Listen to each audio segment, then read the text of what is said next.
I was diagnosed as a type 2 diabetic about 4 years ago. Up until late 2009, I had steadily increased my diabetes oral medications until I was at the point where I was going to have to go insulin dependent if I did not get my glucose levels and associated A1C test scores under control.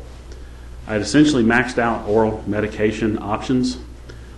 About that time, my chiropractor became aware that I was a diabetic, and he told me about an all-natural supplement that was technically an anti-aging supplement, but that he had been hearing some amazing success stories about benefits that it was bringing to both insulin and non-insulin dependent diabetics. The product was Protandim, and it was from a company called LifeVantage. I did a lot of research on the supplement and decided that I would give it a try. For all you non-diabetics out there, let me explain that the primary way of understanding the state of a diabetic's health and their ability to manage their diabetes is a test called the A1C test. The A1C test serves as a marker for average blood glucose levels over previous months prior to the measurement, or in layman terms, your body's ability to efficiently metabolize glucose. A poor A1C test indicates poor control of blood glucose levels. Poor control of blood glucose levels have been associated with cardiovascular disease, retinopathy, and countless other negative and potentially life-threatening symptoms and diseases. When I was diagnosed with diabetes about 4 years ago, my A1C score was 13.2. Considering you want your A1C test to be below 7, this was pretty bad. Through oral drugs, I was able to get the A1C down, but still was struggling to get below that 7 mark. In October of 2009, I was still at an unacceptable 8.9 when I started taking Protandim. Then you can see in April of 2010, my A1C lowered to 7.3, and then in October of 2010 finally got below 7 to 6.8.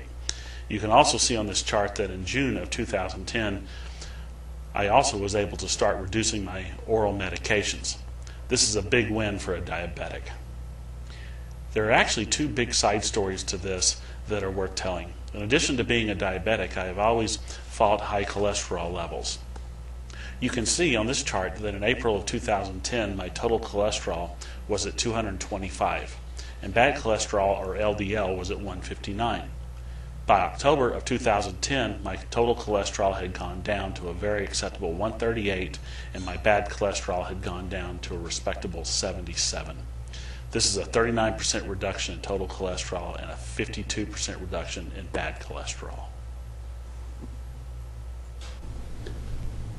The second side story to my success with the Protandim product is that I had a fairly severe pain in both of my shoulders due to sports injuries and arthritis. About 3 months before I started taking Protandim, I essentially flipped a coin and decided to have my left shoulder operated on first to fix the injuries and to remove arthritis from the joint. I figured that I would have my right shoulder done about a year later, which would be sometime about now. After taking Protandim for about 3 months, I started to notice that I was having a reduction in pain from my right shoulder, the one that had not been surgically repaired. Now, after taking Protandim for almost a year, I've realized about an 80 to 90% reduction in pain from my right shoulder. At this point, I have no plans to proceed with the previously planned surgery to repair it. Obviously, I'm very happy with the Protandim product. You can see how it has made a material and positive change in my personal life. Good luck, and I would love to hear of any of your personal Protandim success stories.